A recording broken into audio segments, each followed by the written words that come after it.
नमस्कार मित्रांनो, तर आज आम्ही दोघी एकदम नटून कुठे चाललो, तर आम्ही चाललोय ऋतूच्या पहिल्या लग्नाच्या वाढदिवसाला।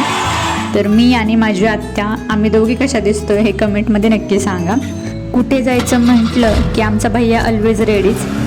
तर जाताना आम्ही चिप्स घेतले खायला, तिथे जाऊन खायला भेटेल की नाही दोघांचं डिस्कशन झालं कोणत्या रूटने जायचं आणि घराला आम्ही लॉक लावलं आणि निघालो आता जायला। तर फायनली आम्ही निघालो तर जायला। Let's go.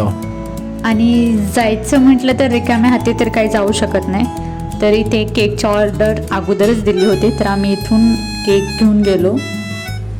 तर आत गेल्यावरती पाहिलं इथे खूप सारे केक होते, बघून तर तोंडाला पाणी सुटलं होतं की असं वाटत होतं इथेच खावं केक। इतके सुंदर आणि छान डेकोरेट केलेले केक होते ना, तुम्ही नक्की इथे व्हिजिट द्या मला तरी वाटतं। त्यानंतर आम्ही गेलो फुलाच्या ठिकाणी, तिथे घेतली थोडे गुलाबाची फुलं आणि नवीन नवरीसाठी थोडे केसांचे गजरा। आणि फायनली आम्ही ऋतूच्या घरी पोचलो। तर अभिषेक दादा घ्यायला आलता आम्हाला खाली पाहुण्यांना।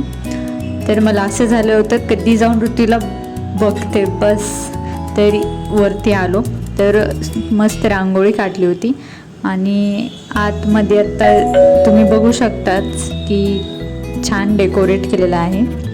तर ही नवरीसाठी घेतलेले आम्ही गजरे तिने लावले आणि इथे त्यांचे फोटोशूट चालू होतं।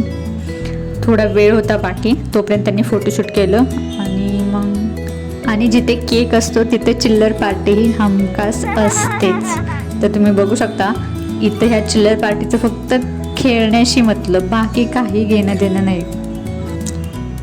तोपर्यंत इथे ओवाळायचा कार्यक्रम चालू झाला। तर तुम्ही बघू शकता सगळ्यांनी नंबर लावले, याच्यानंतर कोण जायचं ओवाळायला वगैरे। आणि नंतरनं जो केक तुम्हाला दिसतोय त्यातील कोणता केक तुम्हाला आवडला हे कमेंटमध्ये नक्की सांगा। आणि आता तुम्ही बघू शकता सेलिब्रेशन